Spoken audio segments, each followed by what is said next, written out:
together by combining historical, climate, food, and economic data so you can make informed decisions as we shift into a new era. Here's what was, this is what's coming. Our world is never going back to 2019, so what will the new era look like? And most importantly, what is immediate that will affect the pocketbook and the outlook into next year so we can all get ready? Thank you for joining. I'm your host, David DuByne.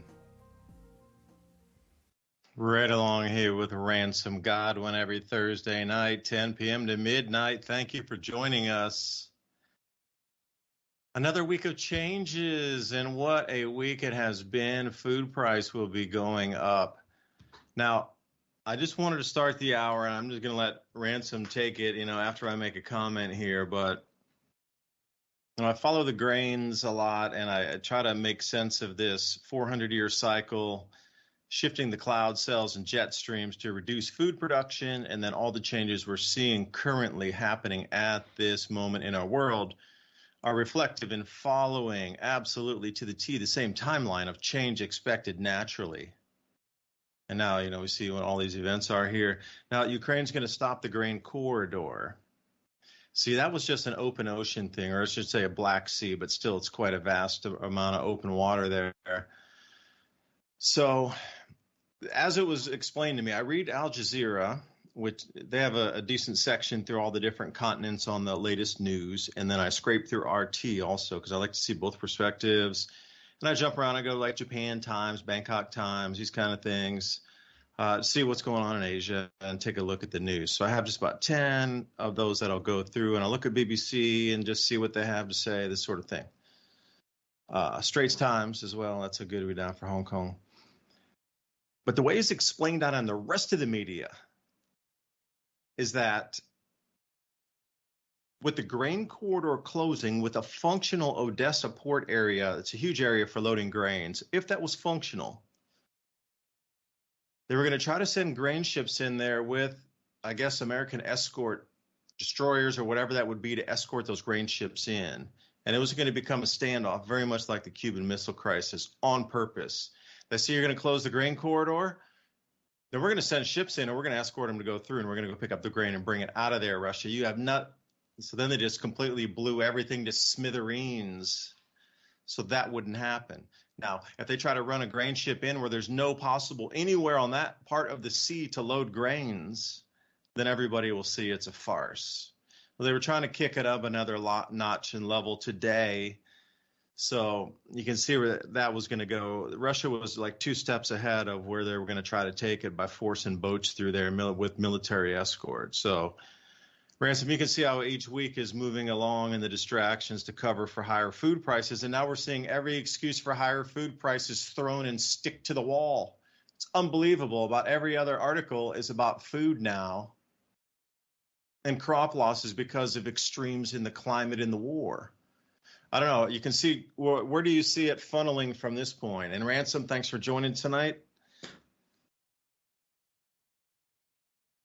Well, this is kind of what we predicted over the winter, which is funny because I went through the headlines today and I just saw all kinds of things that we talked about and predicted being around this summer.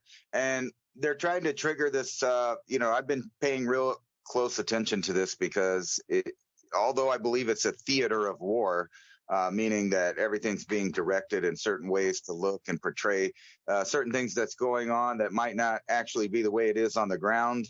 I'm just watching this theater. And so what I'm seeing is every little country, or especially me, I was talking about this shatter belt area there, all the way from the Ukraine on both sides, like Belarus, Romania, all the way up through the little Slavic countries into to where you get by Germany and everything. All that whole area, it's the easiest place to manipulate in Europe because it's the clash of cultures where, and they're doing weirdly, the same thing is happening in India, China, South America, and here in the United States. It's the divide and conquer aspect of the New World Order, where they make sure that little groups have reasons to not like each other. So it could be from anything from speaking the same language to believing in the same religion, et cetera, et cetera. But what they do is they fire up everybody. So, this Ukraine-Russia thing is obviously been spreading into the surrounding area.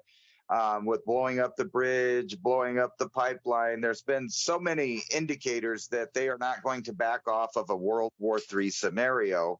And it's just a repeat. They're literally trying to, redesign the map and make new factions, and that being only the real one faction.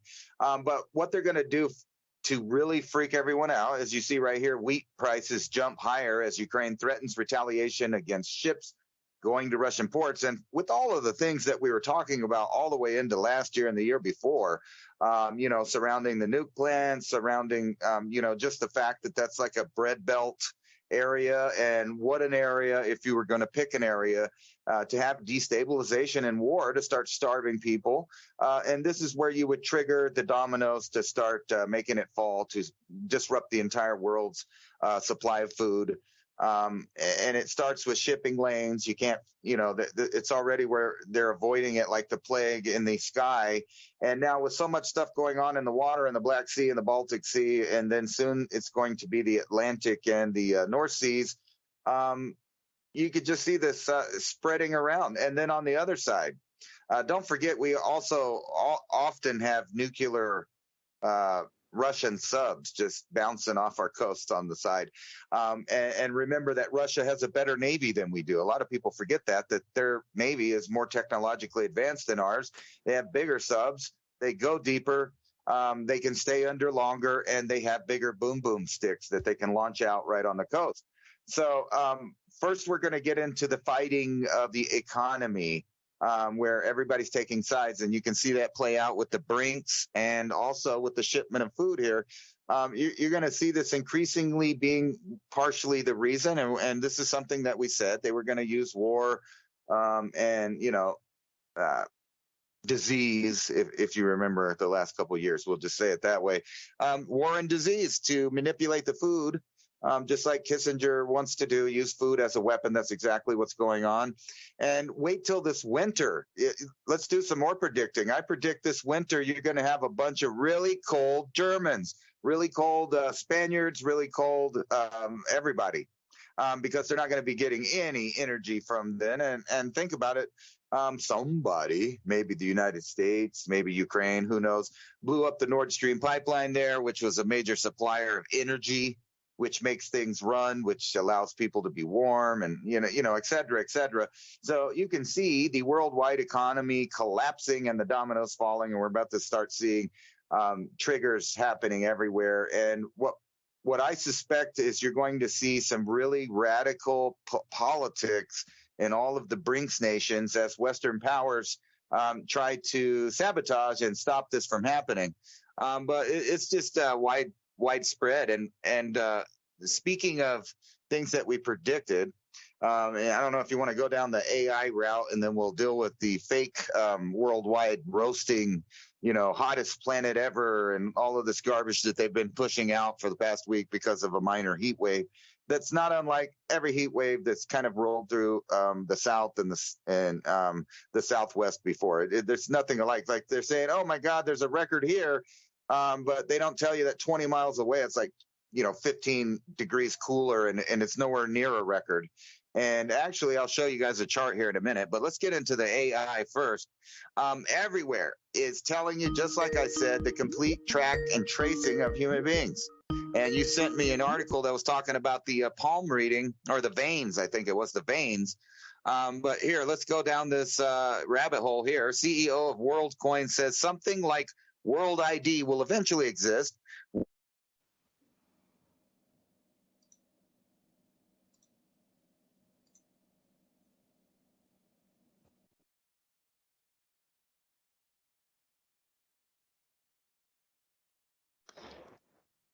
Ransom, are you there?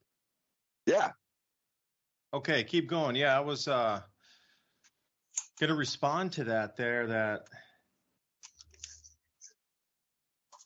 there were 100 million bison across the United States in 1650, right at the height of the Little Ice Age. You're not broadcasting, I don't think.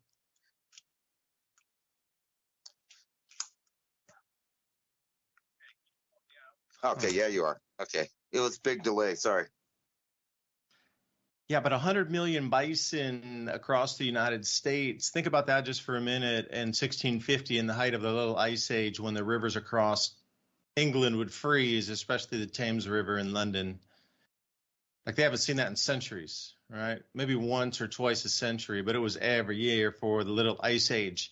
And they were trying to demonize cows now in our cattle industry, but there were hundreds of millions of these animals around. Think about the animal life and the size of it 400 years ago across the planet. Like, how much methane was released.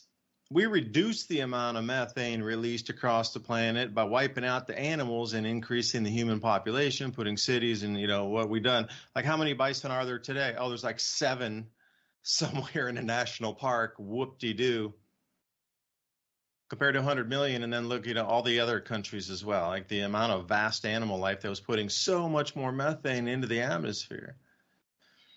And then they'll try to, they've been moving chemicals. So it was chlorofluorocarbons, and then, it was CO2, but that's not scary enough. And now it has to be something, jump in. Oh, no, that can't even be a gas anymore, nitrogen. It has to be a pelletized form of nitrogen. That's now something, but nitrogen's 78% of our atmosphere. So everywhere you look is just ridiculousness with the heat. They missed the whole 1930s Dust Bowl era, early beginning of the 1900s. They're really hot then as well. Tony Heller doing a great job putting all this together too. But driving wedges between people across the world based on what you think, it's more polarizing now to make you think, so you do divide further. It's insidious in the media how it's done. But redesigning the map. See, I'm a fan of looking at the old maps, like pre-World War II maps, say middle of the 1800s, 1850, 1860 maps, and then go back early 1800s, 1810, 1815. And then they start to get really interesting in the 1600s, the maps. But if you look in the last 120 years, you see how these maps changed. After World War I and the armistice, it changed greatly. And then after World War II, wow, it was even a larger change. Everything got consolidated. So if you look back at these other maps, yeah, there was kings and there was, fiefdoms and different types of empires that had claimed area. The Turkish Ottoman Empire, that was a pretty big area. But that all got broken up after World War I into like a fragmenting of hundreds of countries.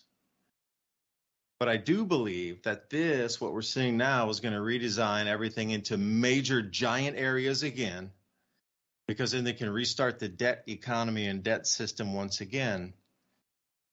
But where's it going to set up? And see, that's something to look at in a whole different way.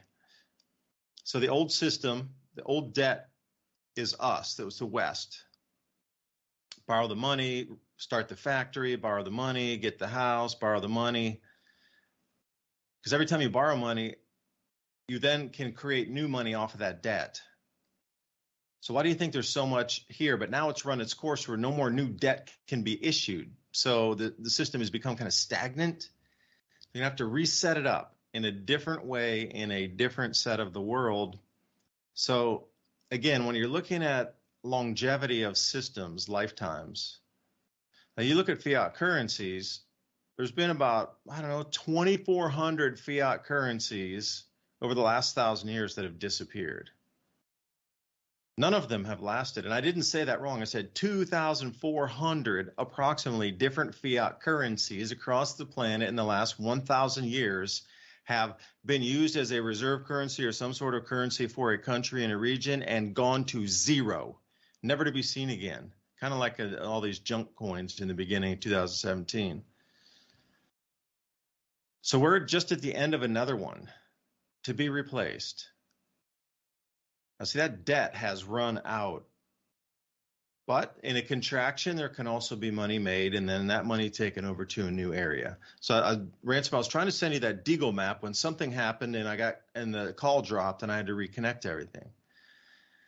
There's a Deagle map I want to send you of the increases, but it's visual. It has red arrows down, green arrows to the side, or green arrows up. And when you see it, you're like, oh, you can see where the whole debt system is being released to. So let me try that again. Let me see if I can send you this thing here. So Ransom, take it away. I'm going to find you right here a little something, and I hope you can share the screen. So let me try to send that to you. Yeah. Okay. Because Deagle, you know what I mean? Deagle, once you see it, you're going to be shocked. No, I didn't see nothing. Oh, I'm trying to find it here. I got a lot of images that I've grabbed. See here. So think about the Deagle numbers. Like are there increases in some countries and others not? See, that's the whole thing to be asked. Why not? Where is all the increasing or stabilized population exists? Well, it's in all these underdeveloped nations that need new financing, new infrastructure, new everything to get their economies running up to an American standard of life, which should happen during this next fourth turning here. But looking at how areas are being made off limits or unsafe, So Ransom, take it away while I find you this image here, and you'll hear it go blop blop in your box. But for right now, no, it seems kind of really simplistic when you look at the countries and their populations and who is how old in which countries, because the entire Western world is basically their median ages are old. We're old, and we don't have that many children in the Western world. There's a lot of sterility, but besides that, just with civilization, the way it unfolded and people started enjoying middle class wealth, they started putting more interest and time and money into less children so that they could have supposedly a better life.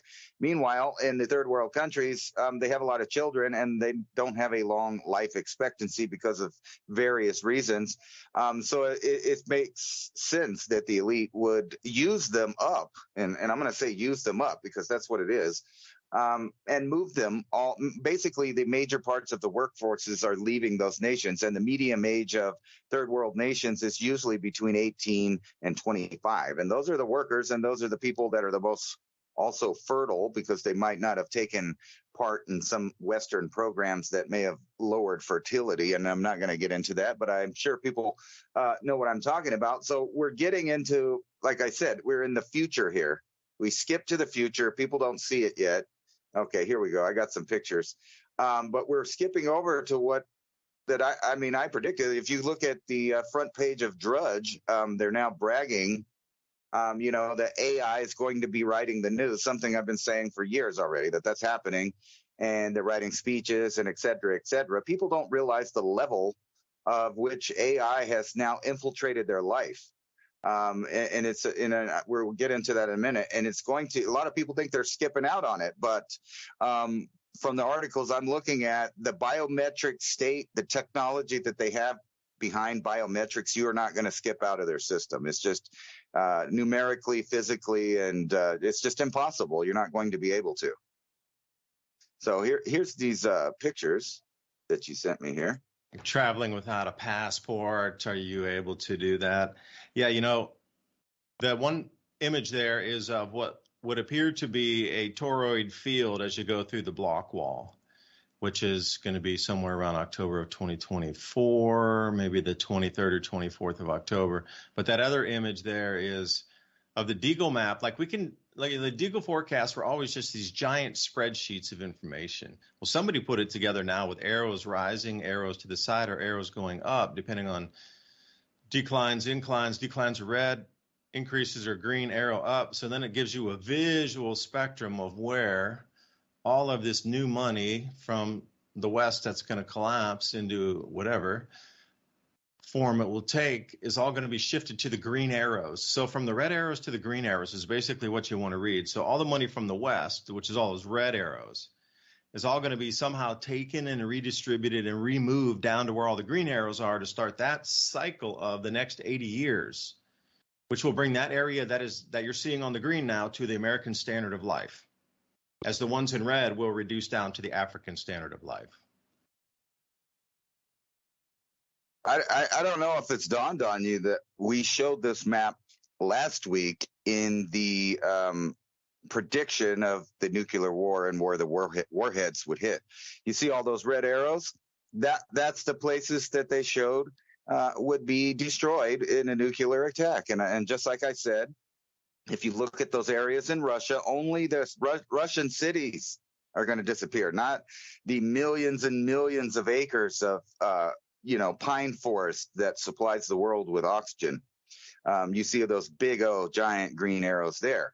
And that's exactly what I said. They wouldn't destroy that. What they're going to destroy is what's perceived of as the Western world of specific kinds of people.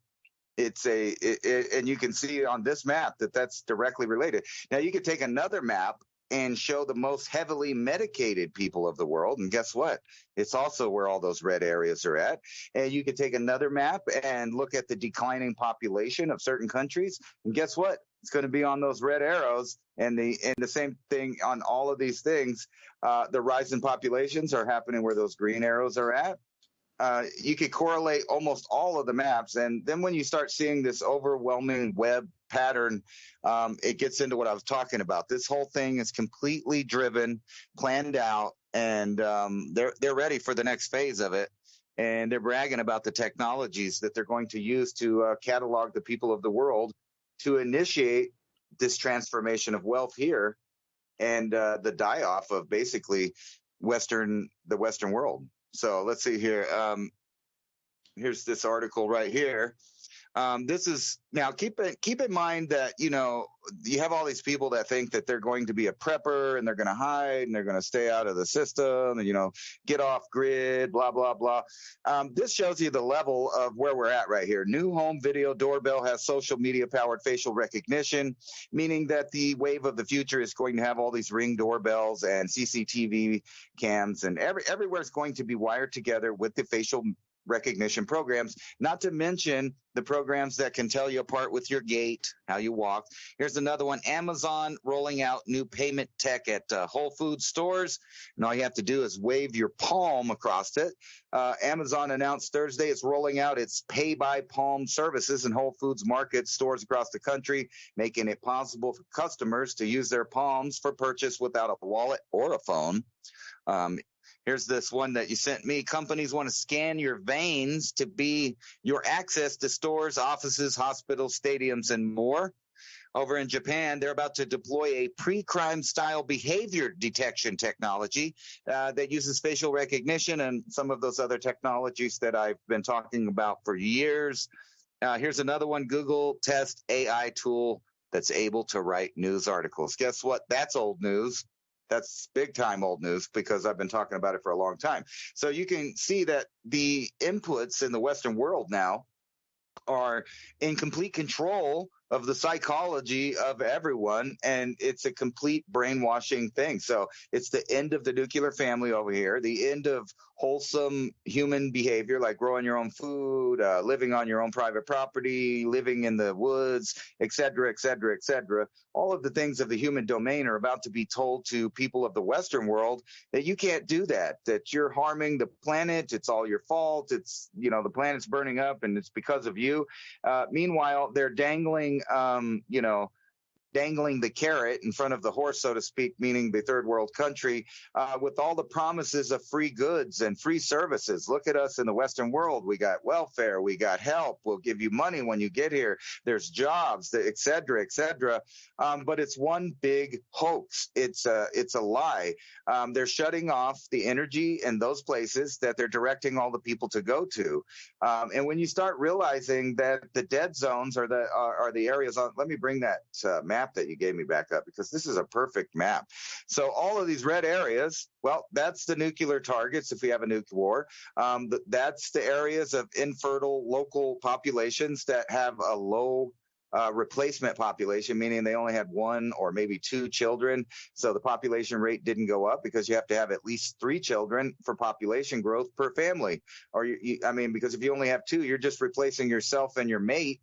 And all of these people, they're willing to have lots of children. They've had the promise of different kind of women, of better economies, free food, free rent, free everything. And so they're willing to move there. Meanwhile, the big green arrows, that's the wealth, the inherited wealth, and the GDP kind of wealth that's earned from your country having a good economy. That's all leaving. That's going into those areas that the people are leaving. Isn't that amazing how they're moving the massive populations to the old population centers while they move their business and technology to the places that the people are leaving, and then they'll no longer be there to have a voice in what happens to their own home countries. I mean, it's literally like they're being bamboozled into moving out of the prime real estate on the planet, probably for the next era of human occupation.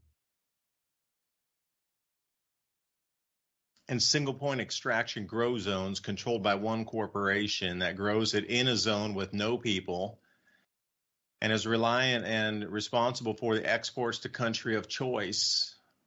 Social credit score, yeah.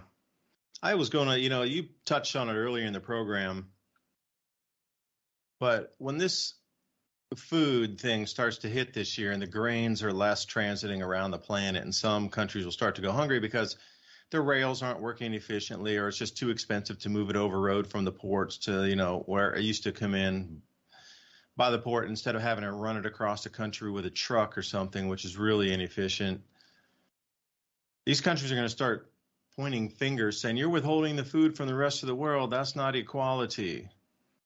Because think about 45 north or 40 north and 40 south going offline up to the poles. Parts of northern Canada or Canada at the border there with the United States, parts of northern Europe, northern China, parts of Russia, all that would go offline. And in the southern hemisphere, it'd be the southern part of South America, southern part of Australia, South Africa. The grains aren't going to be coming at the levels they used to. So with the grain corridor being shut, only some countries this year will have the food for exports, right? And those countries are going to be in the driver's seat. They could say yes or no. And then if there's hunger or increasing prices, or the grains aren't getting there, you see, that's a perfect way to cut off animal husbandry. Or if you want to cut off the cattle, just don't send any feed in, and they have to slaughter the cattle first, and then they can worry about the people second. So that's one whole thing is, if you're going to run dairy cattle or beef cattle, something like this, pigs, chicken, it requires grains, animal feeds to feed those animals. Now I'm starting to sound like Kamala. It's an animal. It's a black and white animal. It's a panda that's black and white, and it's also white and black, and it's black around the eyes with white. But you got to have the food to be able to feed the animals. So you see this huge push to take away all cattle because there's too much methane, which I started the show saying there were 100 million bison during the Little Ice Age just in the United States, northern, parts of Canada.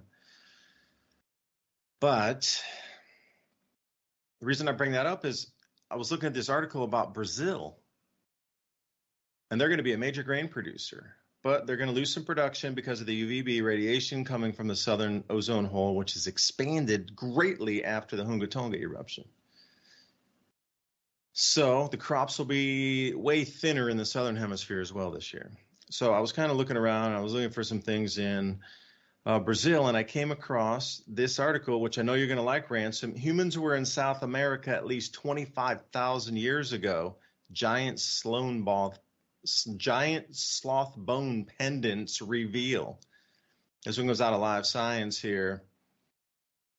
So what they're saying is there's a cave that had different cultural layers in it, and people had been there for thousands and thousands of years. So when they dig down in each different layer, like 3 feet deeper, there's a different set of bones from exiting out of the ice age into things. There's no saber-toothed tigers now, but there were then, those kind of older bones, the last of the mammoths, these kind of more ancient bones at the end of the ice age, they're finding in these layers. Deeper you go, the older the civil. Now they found another entirely new layer there. Now get this. This is in Toca de Tita Piella rock shelter. It's like one of those sites down in South Africa that been inhabited for, 30,000 years. So the agreed upon date that the earliest humans could possibly ever get to South America was 22,000 years ago. Now, that was prior to this. Now they found this 27,000 years. So 25,000 to 27,000 years ago is when humans were actually there. That's 5,000 years longer, 5,000 years longer than they previously thought. That's insane. That's going back and finding a new Mesopotamia. Like, what? This is just the most mind-blowing thing here. You just added 5,000 years onto the human timeline of civilization. Like, what? Wow. Just blew me away like that. And the reason I was saying is, why did they choose this here? There's another one just like it in South Africa, which made me think. It had the most, if it was going to be a Garden of Eden, this place would be it. It's been inhabited for 27,000 years. And that other place, I forget the name of it in South Africa, equally as long, like 25, 30,000 years even in Africa. Like what it is about these little Goldilocks, that would be literal Gardens of Eden where these two spots are on two different continents. Because food is going to be the most important thing. And how much will Brazil grow? China's buying it all. I was looking at some grain reports. It's like almost China's on this voracious buying spree because they're having droughts and they can't grow a lot. And it's just crop losses on every major grain producer right now. Humans were in central Brazil at least 27,000 years ago. Ransom, I just added 5,000 years. So what does that tell us about the experts knowing things?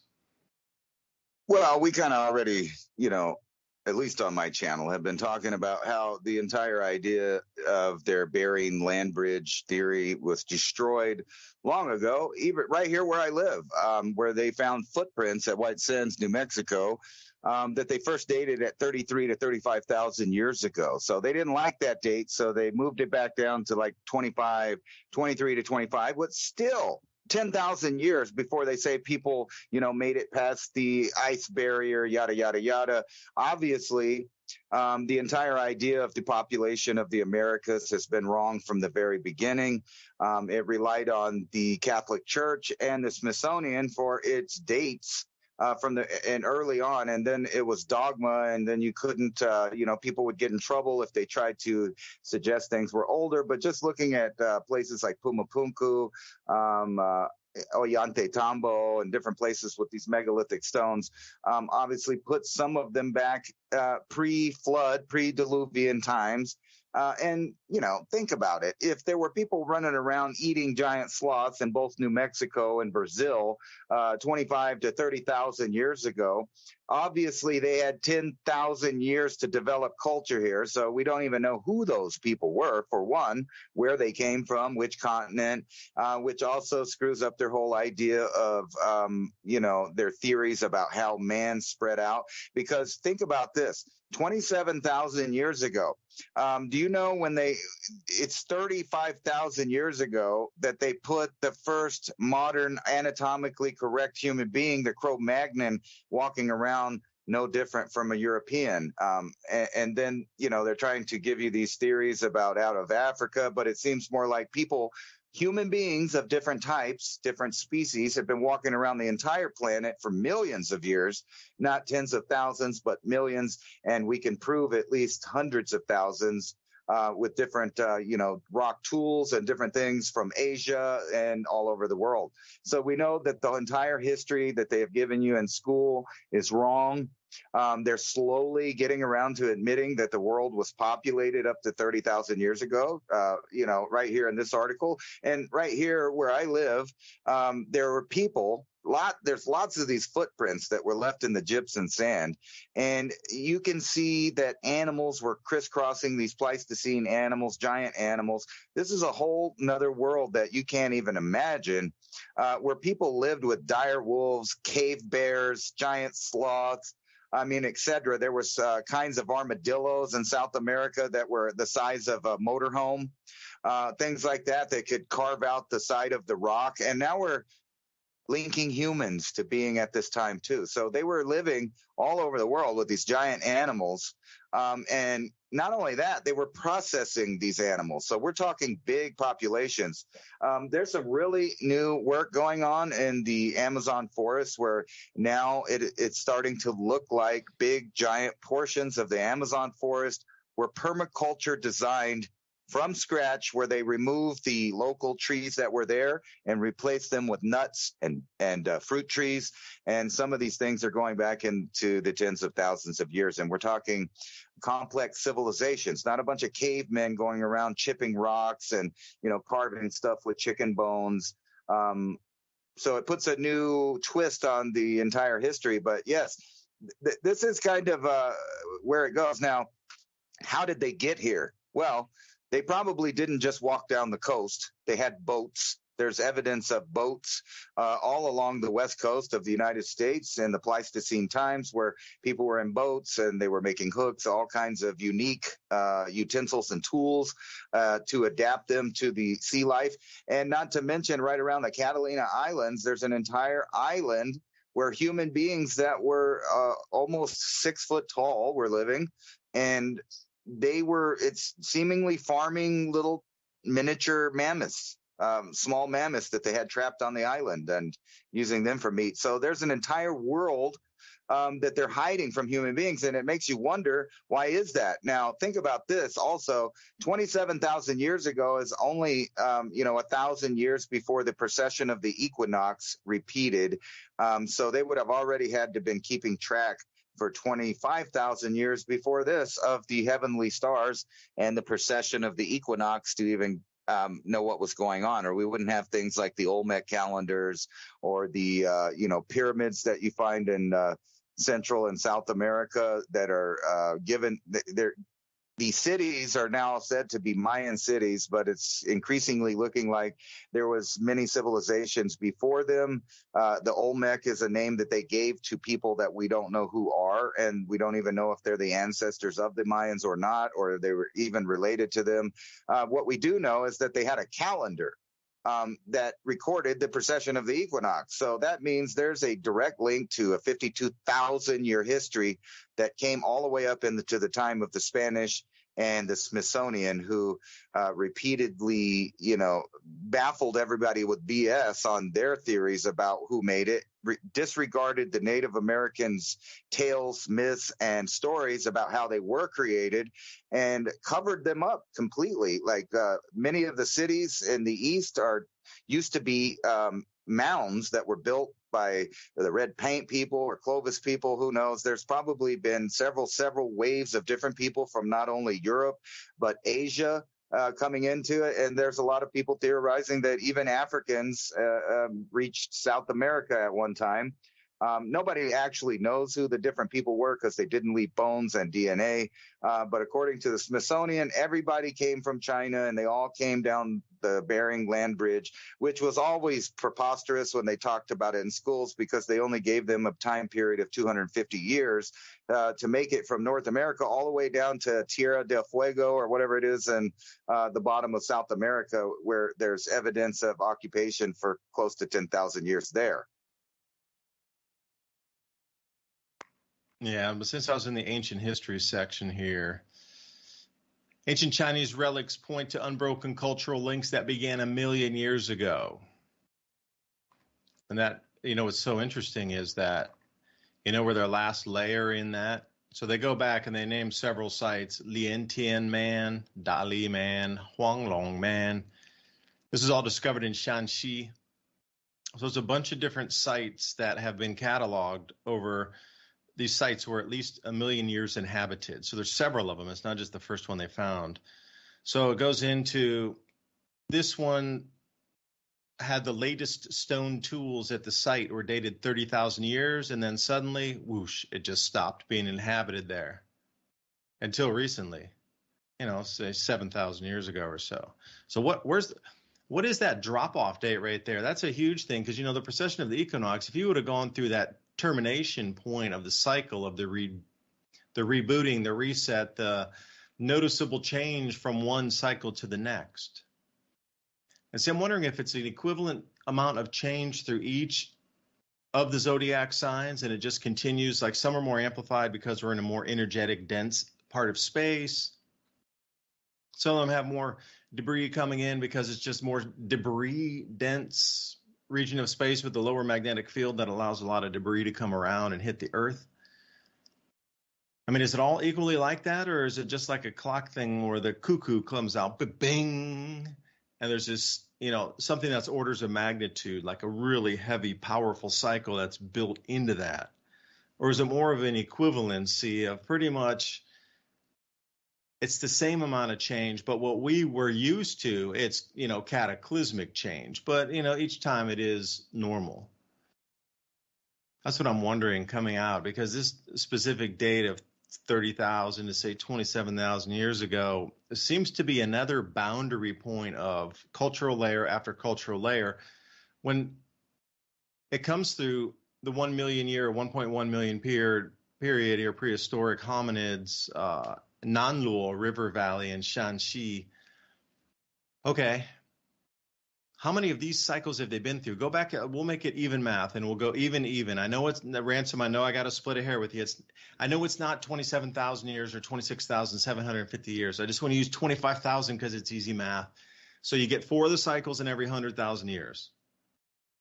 So if these areas were being inhabited from 1.1 million years ago, and then they completely stopped 30,000 years ago, you got to think they would have gone through 40 of these cycles of the great year. 40 of them.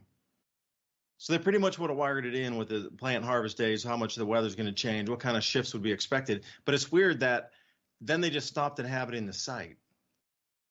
That date, that boundary date, something significant happened. So they had 40 of these changes of the great year. And then suddenly this last one was so bad that those places hadn't been they stopped. It got, I don't know, maybe they knew a new place to go to, that one, okay, something shifted enough where we can't use this one again. We know the new place, though.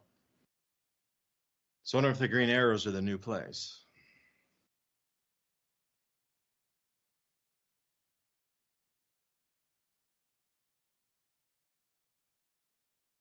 I was always wondering about some of these sites too, because a long time ago, I noticed that some of the oldest sites, like even Göbekli Tepe, now that they're uncovering that, and some of these earthworks that Diamond and them went up and looked at in Idaho. I think it was Idaho. Anyway, when you look at them, you see the cardinal directions, and obviously some archaeoastronomy in the formation of these buildings and stuff. Like there's some on the Minoan Islands and things like that. But if you look at them, they slightly tilt over time, meaning that something was going on where they had to readjust these lines of sights with celestial objects or different places, meaning that, in my opinion, maybe the Earth, moved just a little bit back and forth. I don't know if that's it, but look at this. I think you brought this up before, and I'm not buying that the Earth would tilt from groundwater, like this one says. No, not at all. Are you kidding me? I hate to interject, but there's 3 times more groundwater under the Earth's crust than there is on all the oceans, rivers, and lakes combined. That amount of water under the crust, there's 3 times more than that. Right, and we should know that anyway because of the way that water works. So if the ocean level at the level of the sea level, you should be able to just imagine a line straight into the land all the way in. So the more the elevation goes up, that there's layers of water in there draining out. We know that, and we know that there's much more water deep down inside, and they've admitted that lately. So like I was saying, I don't buy into the 31.5 inches that the Earth shouldn't have happened. Something else did that if it happened. But what I was saying is obviously there is some kind of mechanism that makes the Earth tilt and change appearance from time to time, because a lot of the old the oldest stuff is looking at Dracos more for the North Star than the North Star. So we know that there was a slightly different tilt at one time. If you knew this was going to happen, though, you could calculate exactly, in my opinion, where all the newer grow zones would be. Like everything would change just a little bit. And I think they already have evidence of when this happened. I don't know any other explanation for why some of the old buildings would slightly tilt over time, unless their perspective changed and they had to redo the monument so that it would be correct. Or maybe they messed it up the first time. But it's something that I've seen as a pattern in a lot of the ancient stuff where they keep tilting it over time. And it makes you kind of wonder, is that the evidence right there of a 52,000 year history, where maybe they built it wrong in the first place because they were using older information and mathematics, and they didn't account for the change.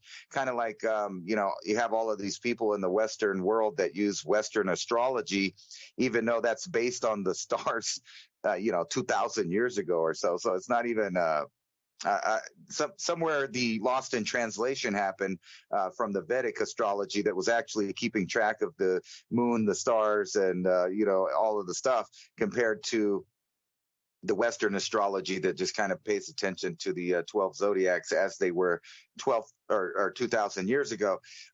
And if you notice, everything is repeating itself from 2,000 years ago.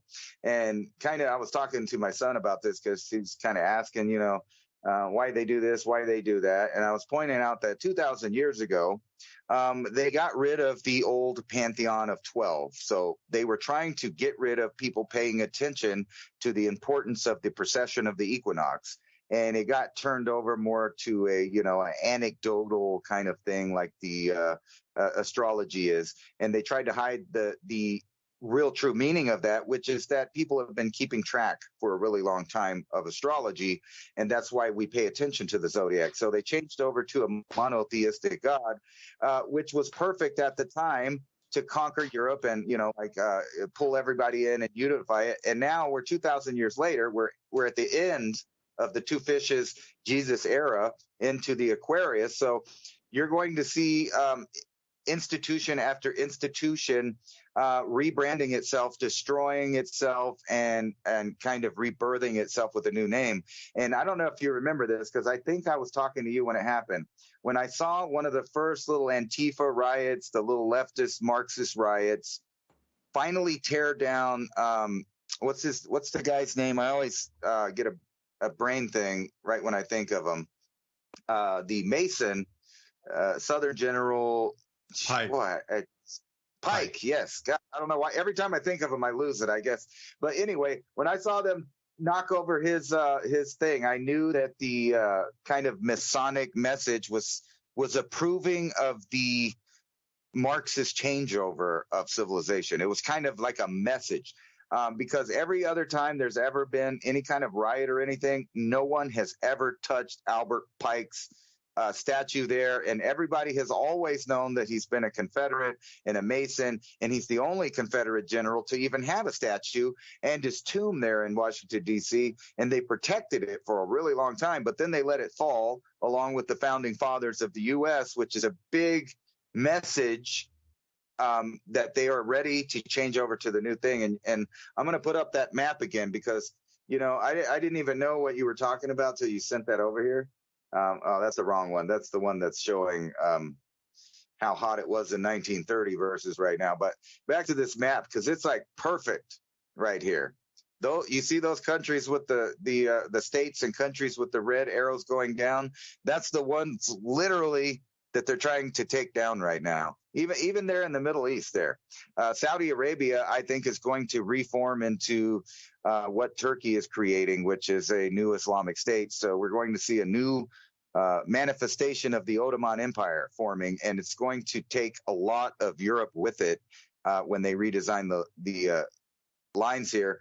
And if you've noticed in the European EU, they're trying to vote it in where the EU can veto individual countries. How do you think that's going to work out? That's a World War III starter right there. Well, that's what I was saying. It's going to be a reconsolidation of countries this time, where World War II, it was a breakup of all those larger nations, because think about the armistice in World War I. You talked about the Ottoman Empire. That was shattered into still larger than what we know today, the countries on the map. And then World War II, boom, that just broke everything apart. Now it seems like it's going to reverse and kind of reshrink itself. It's almost like, something that's gone to its maximum expansion, and then it's going to shrink back down in on itself. Because think how easy it might be to distribute capital across that. Because right now, if you look, I think it's 207 countries, 208 countries this year. It changes every year. But if you go back to the time that you go into a map of 1850, it was under 100. And a lot of those were empires or controlled by kings still, royalty. So the reconsolidation of countries, think about distributing wealth again or restarting a system, would be much easier to do it with under, let's even say 100 countries, than it would be with 208 countries. Because there's going to be a lot of contraction in these quote unquote Western world. It's going to be, an easier set of books to maintain if there's half of the amount of ledger work to do. So that makes sense that the blockchain can work faster, because if you're going to consolidate the amount of countries, because DLT, which is distributed ledger, you talk about RippleNet and on-demand liquidity and everything, and they need to settle faster or at the rate eclipsing what credit card settlements do across the planet every single day. But they need to be able to do that every single second. Now, you think about how much easier it would be with far less central banks across the planet. Instead of having 200 central banks, there'd only be 100. And those are consolidated into regions, just like you mentioned with the EU. Because the EU is going to snap into one region. And what the former Soviet Union was going to snap into another region. And then you go across the Caucasus, they're going to snap together like it was. And you go Ottoman Empire, bam, back together again. But then to, mobilize capital into those markets, going to be easy. Because if they consolidate around the natural resources, which was sort of the BRICS aligned idea, if you redraw the world map and you include those new areas to include the resources that were going to be the bedrock of the new currency system from the BRICS, gold backed and commodities backed. So you just redraw the map around to have the commodities within these new empires. And then, of course, it's easy to trade amongst each other. So if you redraw the map around the oil-producing nations and consolidate it into a single, then at least you would know that is coming from that trade block. And what about the agricultural zones that are not yet set up in the northern Africa and Sahel area? I mean, if you can get that into a double rotation crop, you can control half the world's food supply right there. You tap the underground water resources like the Gaddafi did, and it was growing hundreds of thousands of acres of sorghum out in the old floodplains of the ancient mega lakes. But he was pulling that from underground, the Nubian sandstone aquifer. And then the above ground rains increasing because of these natural changes that Ransom and I talk about on these, longer duration cycles. The North or the West African monsoons shifting to dump more rain, but that's a once in a 4,000 year cycle. So who could control that grow zone? And if everywhere else goes off, or if you follow the UN where they're saying these areas are going to be off limits for humanities, then suddenly you got entire countries that are off limits where they previously, right now as we knew them, grew massive amounts of food. But oh no, that's a no human habitation zone in the new world. But then it all gets consolidated over into Northern Africa, the growing areas. Half the world's food supply again, who's going to have that as their commodity base? If you're going to be in a new trading union, obviously North Africa, actually Africa has two different trading unions, but they're also combined. They got the North African Trading Union, all those countries from Mali over to Tanzania and everywhere in between up to Morocco. That whole area there, Mauritania, it's all connected already financially and trade-wise. So think about what they have as resources to put into a new system.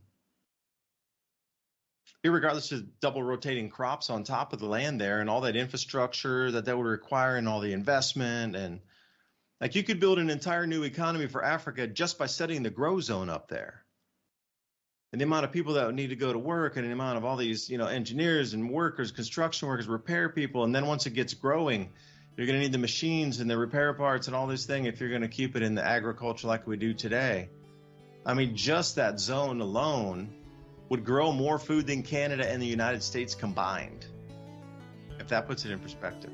Combined. We'll be right back. I want to talk about freight waves and yellow bank barking back. Are we going to lose 10% of the freight on the roads on Monday? To be seen. Join us when we come back from the break. Dave DuByne and Ransom Godwin.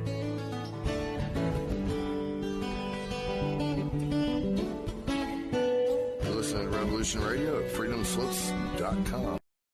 The currency, well, it will be the exact same thing. Now, do you have enough money to buy an ounce of silver? Perhaps you do. It's the same thing with food preps. The 1 week kit compared to something like a full 6 weeks kit or a 12-week kit. Even if you get just one small minimal thing to add to your stack. I talk to people who prep all the time. It's always about tools, storable foods, water filtration, and a way for you able to store water and filter it at the same time. Because if you can get that closed loop enough, there's always going to be somebody that will help you garden with those seeds. Heirloom seeds is where you want to go. Heirloom open pollinator seeds. Because at the end of the day, when you collect those seeds at the end of your season for growing, you want to be able to store those and then have them so you can replant next year. I think that supply chains are going to start constricting even further. I mean, look at the way that the world laid out. These really incredibly complex supply chains are now starting to fracture in the middle of everywhere. Political strife. We didn't even talk about the ozone depletion event that's going to wipe out food production further in the Southern Hemisphere. The tipping point. Humanity's here. We're seeing it everywhere. So how do you protect your friends and family? Because you got to think everybody has survived. We would not be here having this conversation if people had not survived the last 8,000 or 10,000 years of events that were far greater than what we're going to experience. It just takes a little prepping, a little bit readiness, and I do believe that we'll be able to get through this. When we're talking about these seeds and the storable foods to go with it, you're going to have to probably invest in both of these ideas. When you go through the list of the seeds that they give you, these heirloom seeds, they're the best type of food that you could possibly get or grow yourself. But you have this backup of the food storage that lasts 25 years. And that's heavensharvest.com. Use the code ADAPT at checkout. That's ADAPT. Take 15% off your order. Whatever comes your way, weather, war, whatever it is, you're prepared, you have security. At least you know that your belly's going to be full so that you can continue on the work that needs to be done to stabilize everyone's life around you. But 2008 is when the system actually died and was put on QE life support till they could get into place the next system that will take the current system's place. And what I'm talking about is, like, back in 71, we went from a quasi-gold standard in August, in the beginning of August of 1971, to a pure debt-based standard by the end of August and going into September.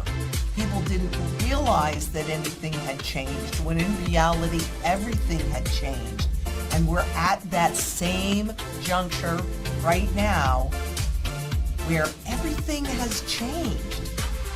Absolutely. And to that point, Zoltan Kolodner of Credit Suisse actually has a paper out saying that the crisis that we saw in 1971, it's not even going to be anywhere near that. It's going to be way worse what we're experiencing today. But my question is, I was just observing, when I was outside the head office of UBS and I was looking at passerbys, and I was wondering, do you think that most people are even aware of what's happening and the repercussions? No. With rising inflation, bank failures, and massive layoffs across multiple sectors, the future of the economy remains uncertain.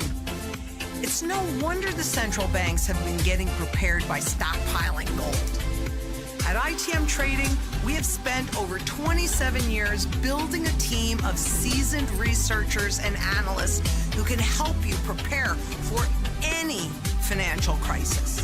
Our experts are ready to provide you with proven strategies to safeguard your wealth and assets in the event of an economic downturn or currency reset, which is frankly inevitable. Don't wait until it's too late. ITM Trading is a precious metals company that's been in business for over 27 years with the mission to educate and empower individuals to hedge against inflation, financial risk, and help you prepare for the Great Reset. Schedule your free gold and silver strategy call, 866-834-1422. That's 866-834-1422. Point that, these magnetic anomalies are coming in and possible space debris in 2025.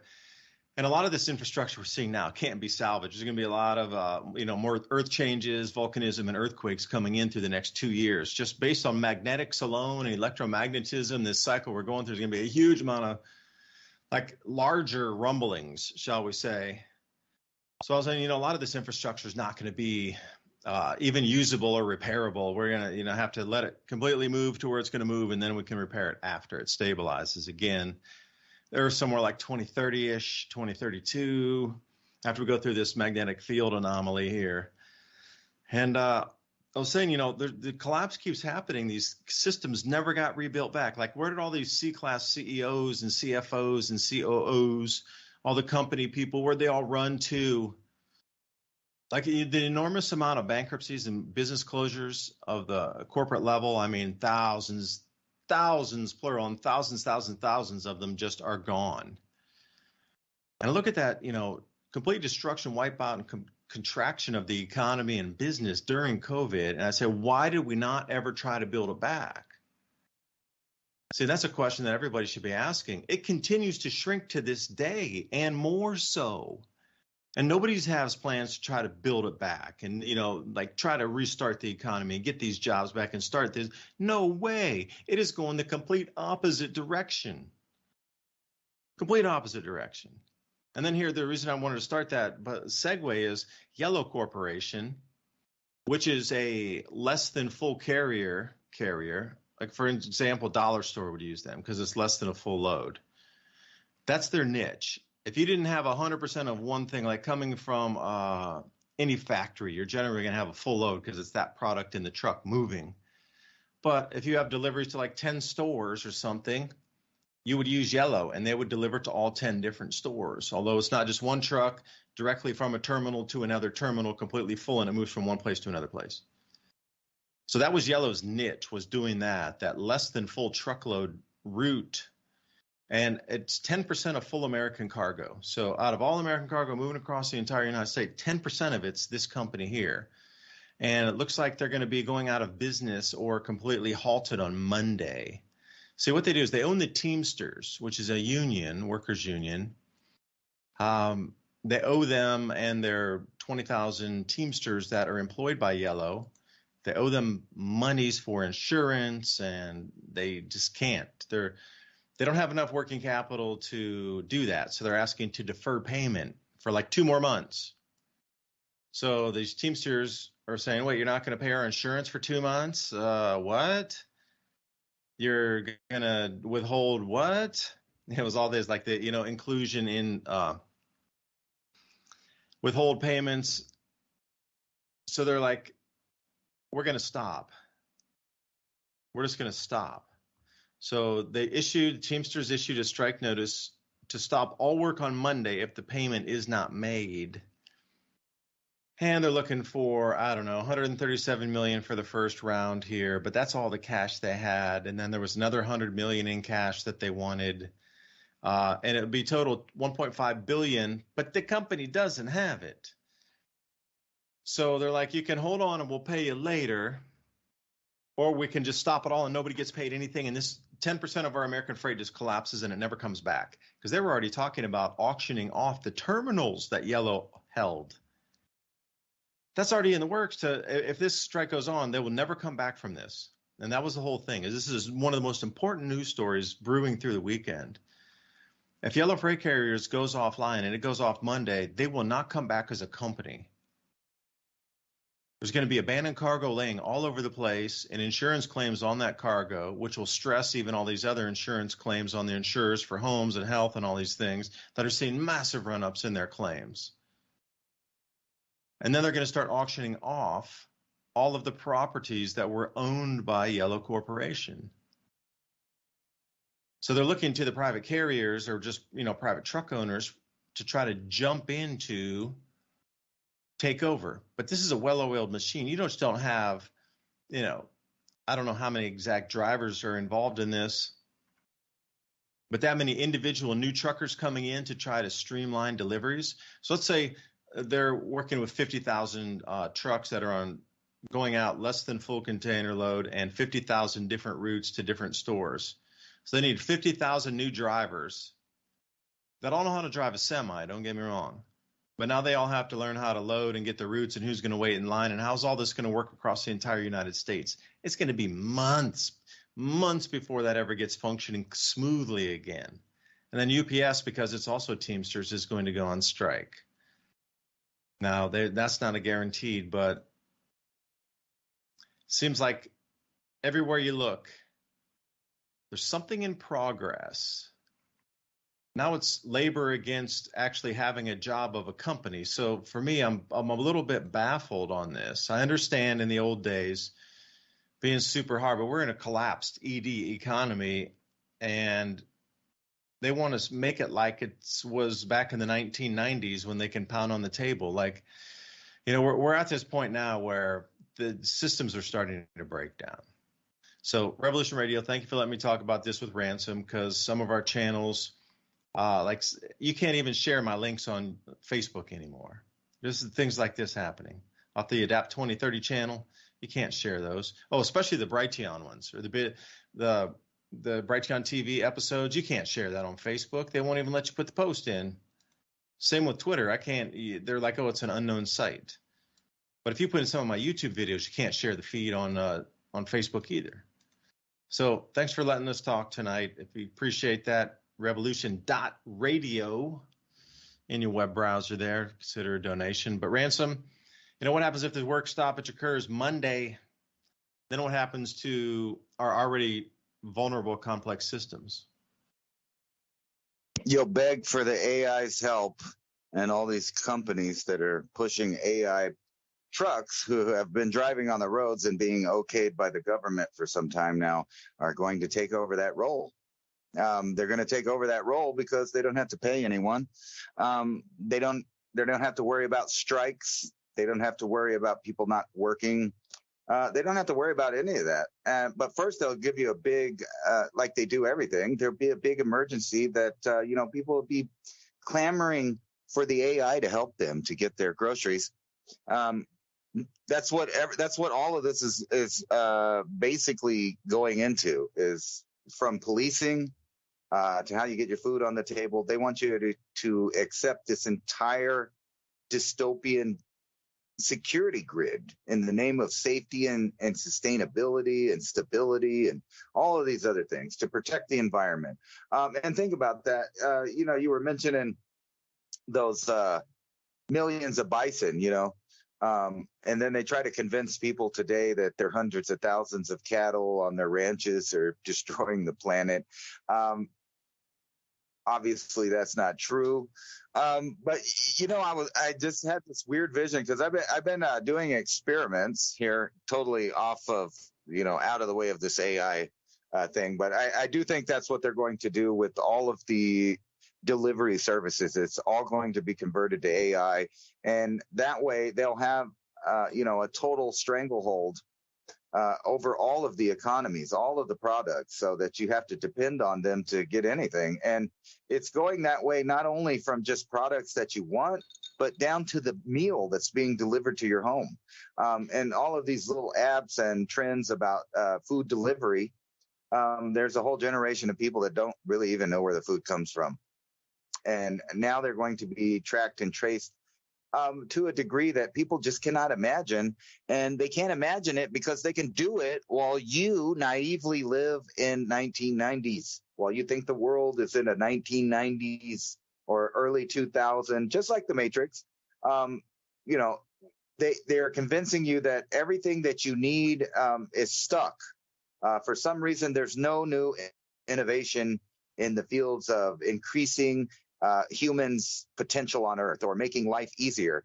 What you're looking at is every single advancement in technology are anti-human, from the surveillance state to the way that they track and trace for economic reasons about trying to figure out what you're eating and how to trick you into buying certain products or boycotting certain products or whatever it is. It's from the top down now. And now they're even admitting it, and not only admitting it, but kind of putting it in your face.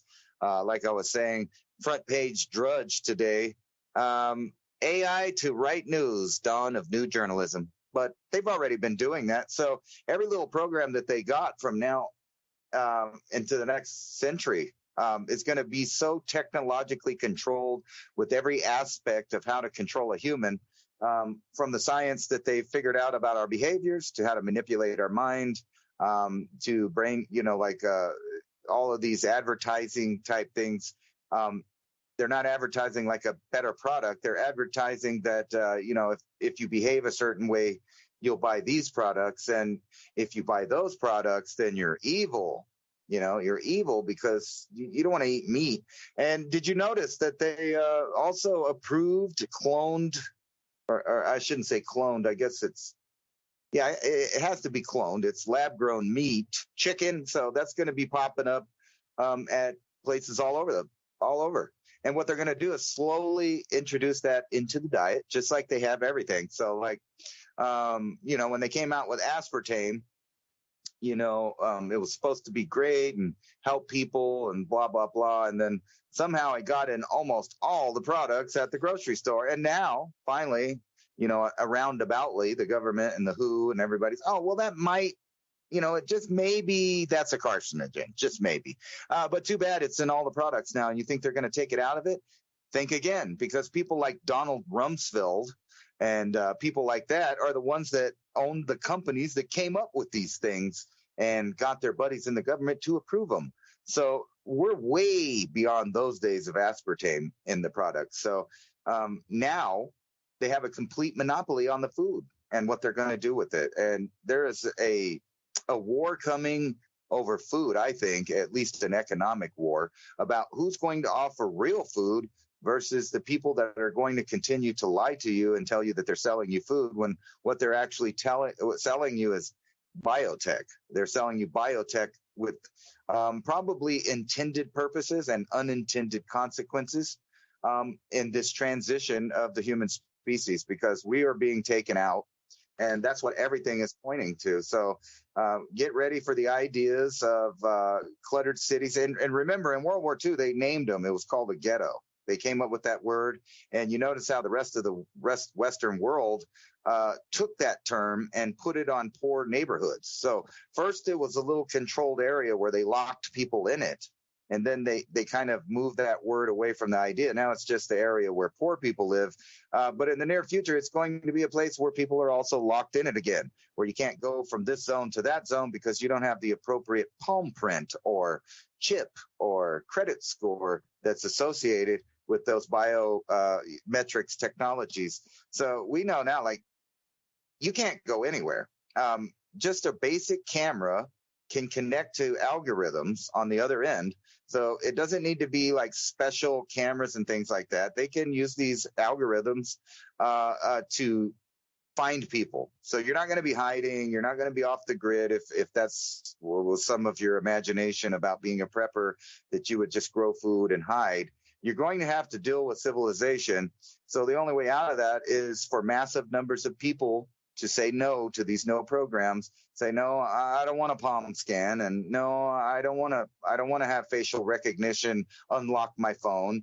No, I don't want my TV reporting back. So you're going to have to start picking and voting with your dollars. So only buying products that don't do those things, like i.e. old. Like we talked about that last week.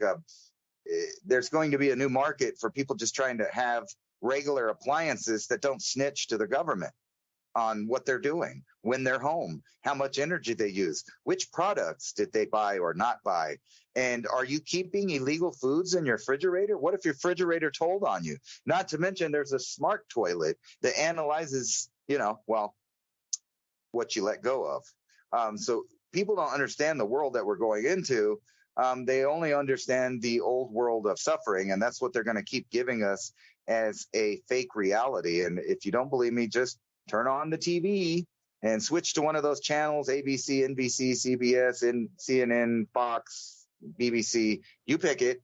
Algorithms and AI, learning machines that have access to the internet, are now writing the scripts for those people to tell you what's going on. And it makes you wonder, are they writing the script all the way from the top level? Above the central banks. Who writes the script that plans and plots for hundreds, if not thousands of years to direct or kettle civilization to a specific point where we have a choice of going the transhuman route or the natural human being route? And that's where we're at. So how much can we say no to stop this? And, it's easy to say I'm going to grow food and just eat organic and blah, blah, blah. But where are you going to get it? And how are you going to, interact with society with these new technologies dictating what you do, what you go, where you go, what you buy, how you speak, and all of these things? I'll come back to another one. FedNow launches, reassures public that service has no relation with central bank digital currencies. Although, quote, Chairman Powell says it was certainly something we would look into. Okay. So the way that I would just describe Ransom's last set of things is like not gaslighting. It's a step above that. It's different now. It's like bending the reality lighting, where the thoughts, the beliefs, there's so much overwhelm in the news and so many articles coming in so fast that are so heavy and such an effect that they wired it out. Can you imagine AI trying to control human emotion now? Like if the news is controlled by that, like how you could bend reality with just the way the headline's written and the words conveyed therein. So FedNow launches today. If you hadn't known, that's the coincides and overlaps. This is interesting. The FedNow launch overlaps and coincides with the closure of the grain ports in Ukraine and also the subsequent bombing completely to smithereens of Odessa, which was the grain loading areas in the Black Sea in Ukraine. And a huge escalation of, U.S. wanting to force grain ships through there with military to try to confront the Russian Navy right there to make something happen. That all just occurred right now when they launched FedNow, if you can believe such a thing of occurrences could happen. So it needed that major of a distraction to distract you away from a central bank digital currency. There's no more privacy in your spending of money. Soon to outlaw cash announcement came out today. Quirky how all that happened during all this other madness with food prices, grain cutoffs, possible, naval action between two superpowers in a tiny body of water. Like what? Really? FedNow won't be an app per se. It's more designed to allow banks to move money instantly. This ties right directly into distributed ledger and also operating on RippleNet, on-demand liquidity.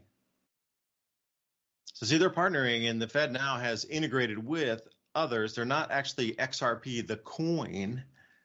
It's Ripple Systems or RippleNet, Ripple on-demand liquidity within that ecosystem. And it was all designed is a ledger anyway, because that's the only way it could operate with all banks. Bank for International Settlements down originally was saying DLT is the only way to go. And then, these countries are bringing in their own blockchains native, but they need to partner with something else that's already set out there. So if you look at the ISSO, what's that? 2022 coins that will be allowed to interoperate with this new system. Hashgraph Hedera is one of those. Ripple is another one. Ripple Labs, Ripple Net, Ripple On Demand Liquidity. XRP is going to be included in that ecosystem. What else? So Stellar Lumens was another one, because it is an instant that can transact faster than anything you can do on a credit card. By like orders of magnitude, it just blows credit card speed away. Like they're really hundreds of times faster. So see, these kind of payment systems need to integrate and ride right on top of this new blockchain technologies that's integrated on top of other things that were built outside this federal ecosystem back in 2015, 16, 17, 18. Everybody was inventing the blockchain, and none of these banks were even noticing it was on the radar until Bitcoin hit 20 grand. Like that whole development phase was between all these tokens, interoperable tokens, and proof of work, proof of time, proof of stake, way before any of these guys got into it. So there's a lot of native outside the federal system that's integrating and connecting to now the federal system, because it either worked fast enough, it could transact fast enough, it could balance fast enough, these sort of things. So Hashgraph, this is a strange thing. I was told many years ago, like Hashgraph is where it's going with the crypto. Like what you understand is blockchain now is just an intermediary step to Hashgraph. By 2030 or so, it's going to move and migrate to Hashgraph. And I'd heard about, and it blew my mind. Like you're already at the apex of technology with blockchains and distributed ledger settlements, etc. Like what is this Hashgraph thing? And sure enough, Hashgraph is the center core that allows all of this to operate. Like for right now, FedNow and the European Union doing it, and everybody else that's going to issue their own central bank digital currency is going to be operating. Hashgraph is right in the center of the operating core of it.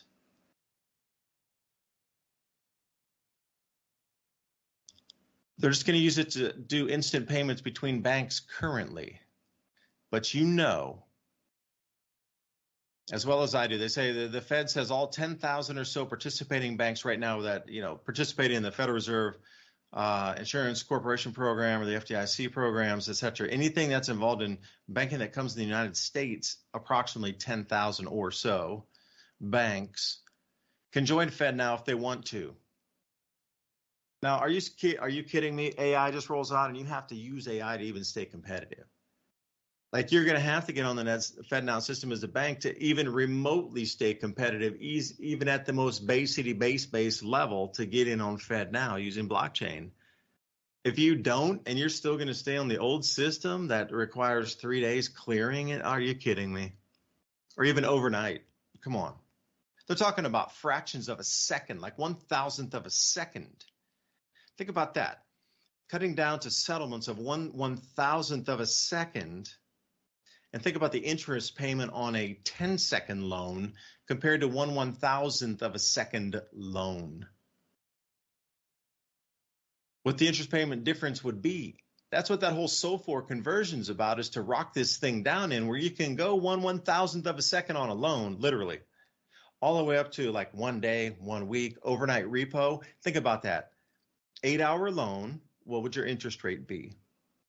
1/1000th of a second loan, or 1/500th of a second, which you could run 4 spins through when it gets down to that 1/1500 and then the 2000.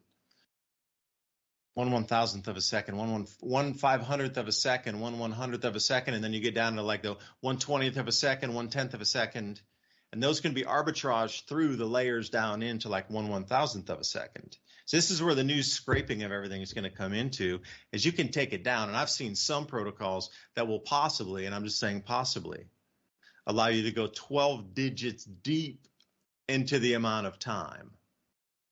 Like 1/1000th of a second is only 0.000 One.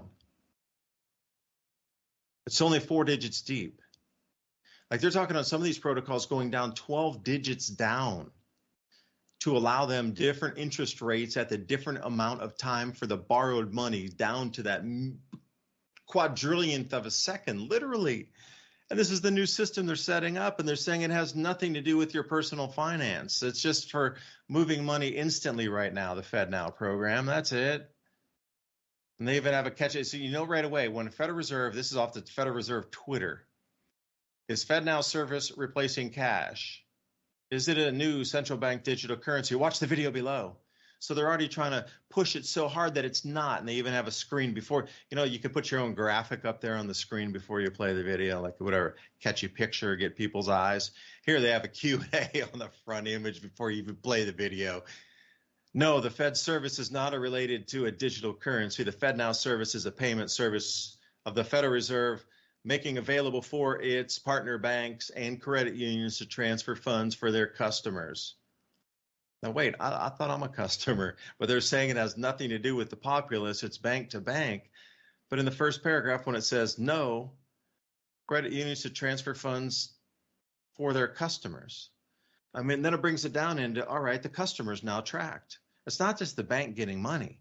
Like, hey, I'm Bank A, I need 10,000 cash tomorrow. We ran out of cash. It was a busy weekend, 4th of July. Everybody come in. They took all the cash. We need more physical bills. We need to order them. Please deliver them. Armored car. We'll take them. They're not talking about that at all. They're talking about every digital transfer. And see, this is what I'm talking about, the double facing of it here, this whole bending of reality. It's way beyond gaslighting. It's actually changing the perception of the way you think of what the reality presented in front of you is compared to what you're really seeing with your eyes and trying to say your eyes are lying to you. Anyway, Ransom, I get rambling sometimes. Please take me away from this. Well, how about let's go on the perception of what they're doing to the products. I saw a article on, I think it was like Shift Gold or something like that. But anyway, they were talking about the shrinkflation, but literally like the shrinkflation where the companies, they bump up the price just a little bit. But if you notice, the product is not the same as before. And they had a bunch of examples. Here it is. Okay, so Ortega taco shells, 12 yellow corn shells, and that's what it was. It was 5.8 ounces, but the new box, same price or a little more, is only 4.9 ounces. And then here's like a whole list of stuff that they do that with. Double rolls of Bounty paper towels have shrunk from 98 select a size sheets down to 90. Triple rolls downsized from 147 select a size sheets down to 135. The standard 92-ounce bottle of Gain detergent, now 88 ounces. A family-size bag of double-stuffed Oreos now have 4 fewer cookies in it. Did your family shrink, or did you just notice shrinkflation? The 19.4-ounce bottle was downsized to 18 ounces. A package of Sara Lee blueberry bagels was reduced from 5 down to 4 bagels, and the package dropped by 3.3 ounces. And they just go on and on. Green Giant frozen foods, broccoli from 10 ounces down to 8 ounces. And all of these things are examples of how they either made the box bigger with less product inside, or you got less packaging on it, which would be the preferable thing. But that's not what they do. They give you less of the product for the same price. So, you got the administration claiming that everything is, the best it's ever been. We got record job growth, but not really. We have, inflation is beat, they say. Well, obviously, that's not what the consumer is seeing. Things are going up in cost and prices. But not only that, this example of how everything is shrinking, where you don't even get as much. But guess what? If you don't eat these boxed foods from the box corporations, you're not getting robbed in this way. Guess what? My squash plant kind of will put out anything you want. I have so many squash plants outside right now, and they make the little ones so you can just gather, a bunch of little ones and have some really soft something, or you can get the bigger one, slice it and fry it, or you can stuff it full of pork and bake it. I mean, it's endless. And everybody's crying about this fake wave of the planet burning up. And I had a picture, an example of that a minute ago, where it's showing, the 1930s temperatures plus 100.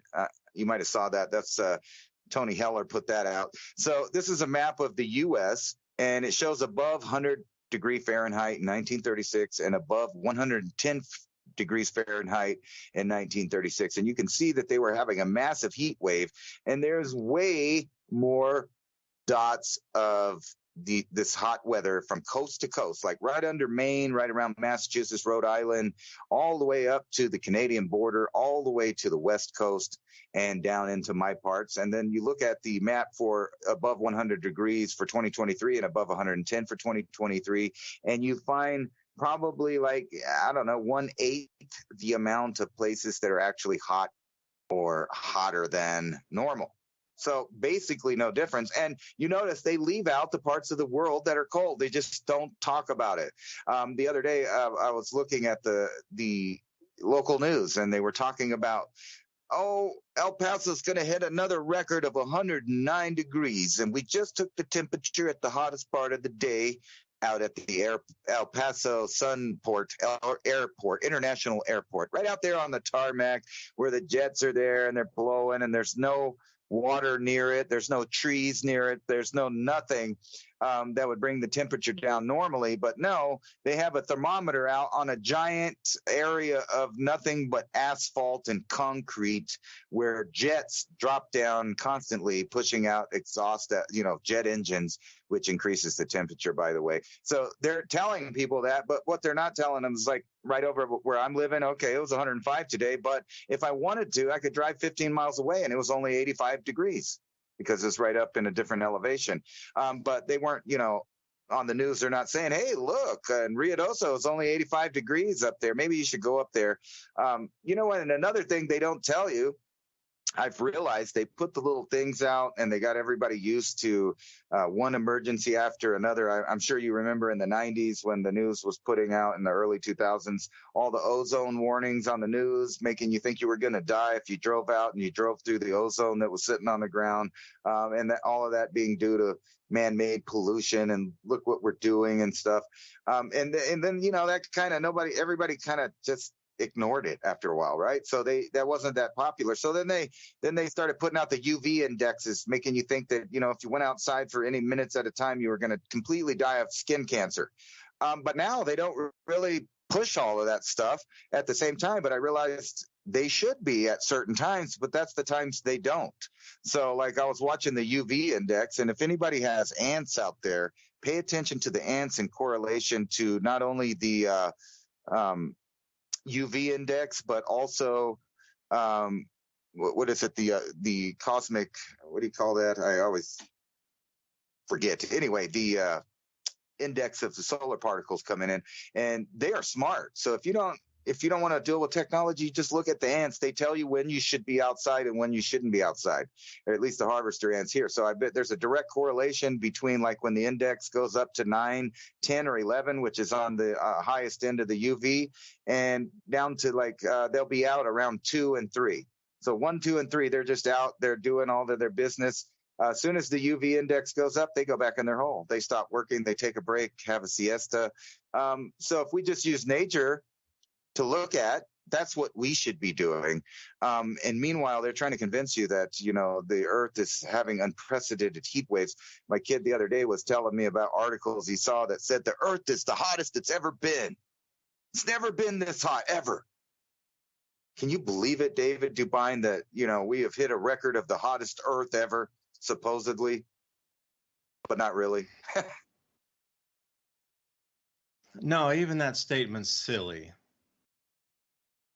I mean, you look at the last interglacial, and going back, you want to talk about past.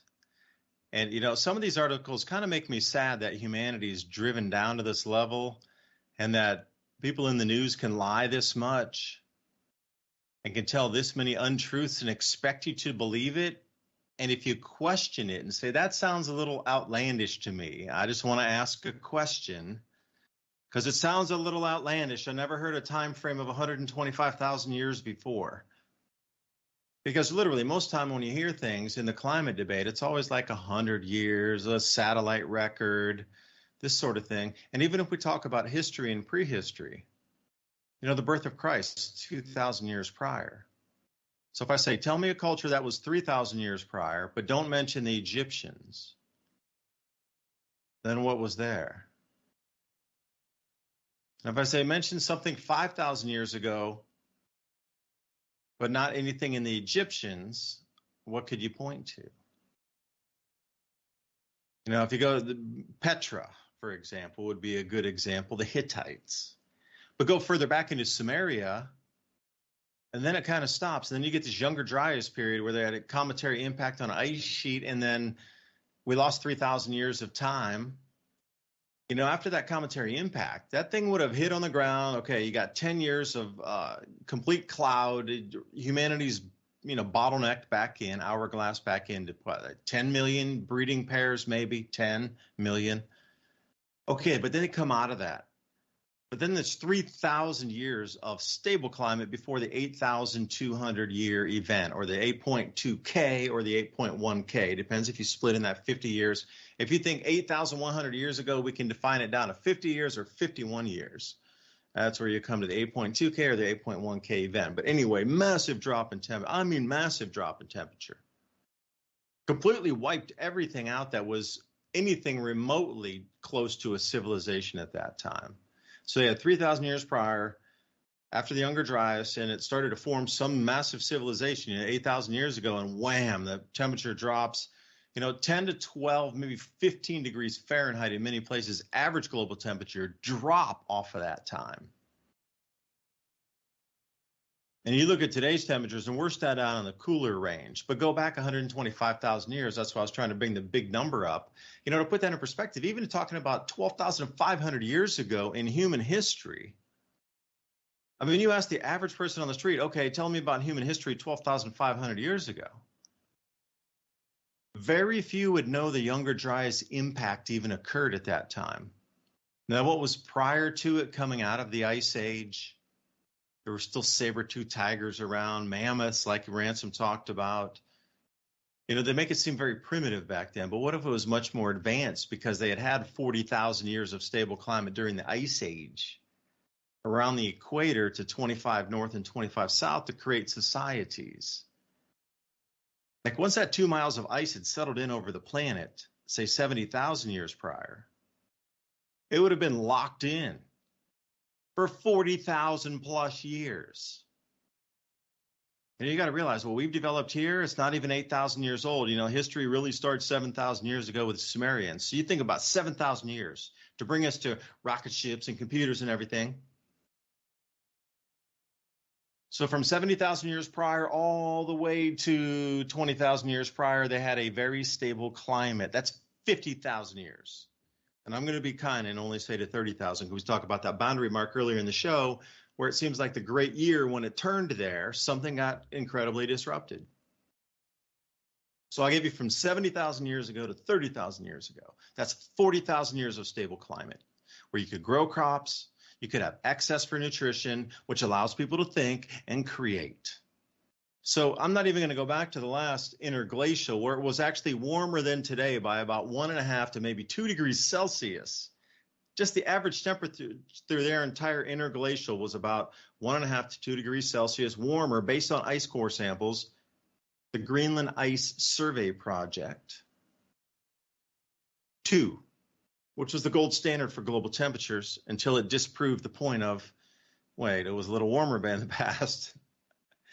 So, you know, you all depend on the cycles that you want to go into, but this whole Earth is heating up. It's related directly to the electromagnetic field changes expected during this grand solar minimum.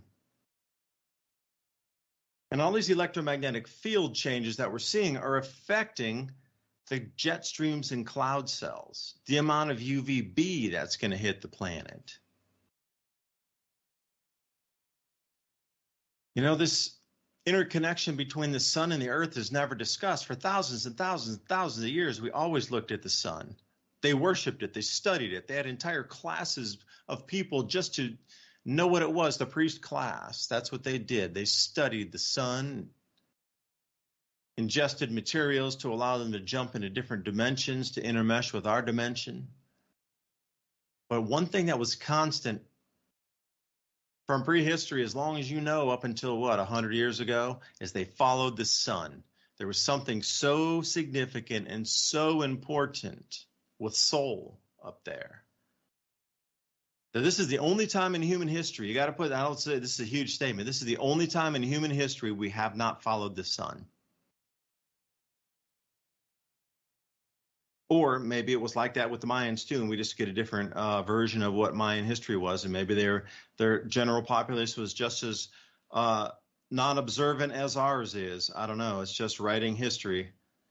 Is that too outlandish, Ransom, to think about that? Not really. One thing I think about, you brought that up and it sent my mind into a weird place, is the amount of solar cults that were around. And the fact that those cults are most likely still around in a different form, just kind of like you were just saying. And when you think about the Mayans, they only sacrifice like less than 1% or something. But that equated to about 175,000 people every year. So you think about, in modern terms, what we're doing around the world, and it's almost like they are doing the same percentage of sacrificial deaths. It's just in a different way. So it looks different now. Instead of just cutting somebody on a big altar for the whole city to see, we're kind of, like doing things like 9/11 or, killing 1.9 million people in the Middle East when we invaded over there for weapons that didn't exist. Or what we're doing right now. Were those weapons of mass destruction? There were a lot of them. You know what's so funny about that? I always laughed because everybody hammers George Bush and all of them about lying about weapons of mass destruction. But what they didn't notice is it was a misdirection, because there was no yellow cake uranium, but we did sell them smallpox, mustard gas, so all kinds of other things. So they did have weapons of mass destruction, just not the ones that they wanted people to talk about. So they were more than willing for you to talk about, how they messed up and there was no weapons of mass destruction that they were talking about. But what no one talked about is the other stuff that we openly sold to them that were, you love how it's just lying by omission. Oh, well, they got this and that over there. But we're doing the same thing right now, from Planned Parenthood to decreasing the amount of food people eat in certain places to just the war zone. And, I'm not pro-Russian or pro-Ukrainian in any way, as far as like, I don't, it has nothing to do with us over here. However, I can see that it's not working out for the Ukrainian people. You might feel patriotic and have your little flag by your bio and your pronouns and all of that because you want to be part of the latest thing. But really realize what we're doing over there is a proxy war for NATO, where we're using another country and their population to die for us, and then convincing them that somehow, they're doing something like over here. You keep hearing our politicians saying, well, it's for democracy. It's for democracy, for democracy. That's all they say. It's like a parrot thing. But how are people going to enjoy democracy if they're all dead? If they've been sacrificed for NATO and the UN, because they're the only people really that are dealing with this. We're sending over billions, but we're not the ones dying yet. But what happens when we run out of Ukrainians? Do we just pull and run like we have before, or do we double down and send Americans? Well, I can already answer that. We already have American troops on the ground there, and it's expanding rapidly. And eventually, China is going to take advantage of that. And ironically, I read an article the other day that was questioning the idea if Japan might go the other way. And this is also another prediction of mine from years ago, that Japan would eventually be forced into a position where not only South Korea, but Japan would be forced into a position where it's in their best interest to make a deal with the people closer in a geographic location than the people way over the Pacific, which means that they may switch sides out of necessity in the near future. And I think that may just be happening faster than people think. It is indeed. It all comes down to who can eat and who has access to the food during this next phase. So these electromagnetic changes on the sun cannot be stopped. It is part of a natural cycle that is so much more vast than you could possibly even really fathom. And I look at a lot of images of the galaxies and the stars and the different galaxies within that and different celestial, there's gas clouds are perceived, novas, this sort of thing. But that's only what we're seeing in like 1 square inch of, something that's 100 square miles. To even fathom what a black hole is in the center, even if it exists, there's a center point of something, consciousness, that's holding that spiral that is hundreds of billions of stars in their flow of time, in space and time, third dimension, like energy transference, and these waves come and go. These waves are just built into like a heartbeat. Are you going to try to stop the heartbeat in your heart because it's moving? And, it is what it is. It beats when it beats, and other things respond when they respond. It's no different than the sun changing its frequency right now. It's just part of it. Yes, it's a reset mechanism for what exists right now on our planet and the way our societies were set up with such fragility, or so fragile in a way that they're so easy to break. And everything was just in time until this last second. We already see the degradation of just-in-time delivery. It's not working right now. In the fashion, that's why things cost so much more. That's why things are delayed and are not available or canceled orders. It runs the gamut. And that's the whole thing, is none of these systems are being rebuilt right now. So for me, the trajectory is they know it's going to be some sort of incredible disruption to the daily workings of our planet here for a couple of years hard, like starting now through 2024. October 23rd is the actual date that the 4 gas giants perceived from Earth will line up in a square in the outer solar system. Now, the Earth's going to pass through the sun's magnetic field and also those 4 interplaying. Okay, that's on the toroid field type of idea. But somebody said in my mind, what about gravity? I was thinking, all right, explain. Okay, we have the moon that affects the tides. What if just those 4 gas giants in the outer solar system become another lunar-esque gravitational force for a certain amount of time, and our planet actually passes through 2 moons affecting the tides, equivalent, based on the second gravitational magnetic field in the outer solar system? Like just coastal. Imagine if the tides tripled or a 5x just for 2 or 3 days in and out of the cycle. For 6 or 8 days, you just get tides that are 3, 5, 10 times higher than the normal. Every tide comes in for 10 days, 10 times above the normal. Like, what would that do to our society, our civilization? And heaven forbid what would happen with the tectonic plates. We're going to swing through that in about 1.5 years from now. So the amplification of changes you see geopolitically and in the news and the media, like everything is on this same timeline. That's why they seem rushed, because they are. See, the unknown is when we pass through that. And Ransom, that's the other photo I sent you there. That was what the toroid field overlapped into that block wall looks like. I had it in the wrong orientation. I was shocked. I can't believe I had it in the wrong orientation. That center overlapping wall is not a vertical wall. It's a horizontal wall inside the block wall. So when we go through it, it should go through somewhere. If you think of the Earth as just straight up and down through the equator, but since we're tilted off, it's going to roll through the center of the planet. And it's going to be interesting because part of it will be at 0 degree, but by the time that block wall passes through, whatever it is, seconds, minutes, or whatever, by the time we come through from one edge of the planet to the other edge of the planet, it'll go from 0 degrees up to 21 degrees.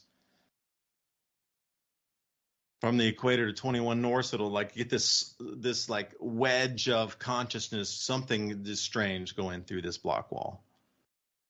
I thought it was going to be the whole planet from top to bottom, stem to stern, but it's not. It's a vertical plane, not a horizontal plane. I can't believe it. The difference in that change in magnetism and the effect it'll have on the planet or not. Now, be the elite and try to bring people through this. See, your challenge also is to stay in power. And your challenge is also to control the finance when it finishes, because you already understand the old money's not going to survive the change. It's old dense, whatever it is.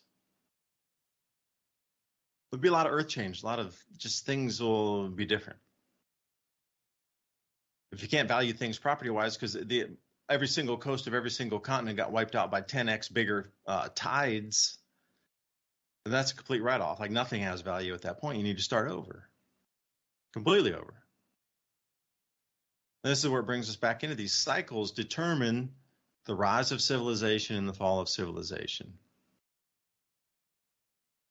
And where we sit now, I don't know. I totally have some good ideas on how the rest of the media cycle is going to work to distract as we get into the amplification phase here starting now. This whole ozone thing is really going to break open here soon. I mean, in terms of news worthiness and news traction. If they're going with record hot temperatures when it's not record hot temperatures and trying to put red hot maps out to make you believe it's hotter just because they put a color. And that's the thing that I actually did a course on color psychology to understand about graphics, putting, thumbnails in and adding like headers on newsletters, which Ransom and I are going to start here. Oh, by the way, note to self, I'm sorry, I've been slow on the ball. Ransom and I are getting a landing page together here. So if you want to get our show notes, you can put your email in and I will have that ready next week.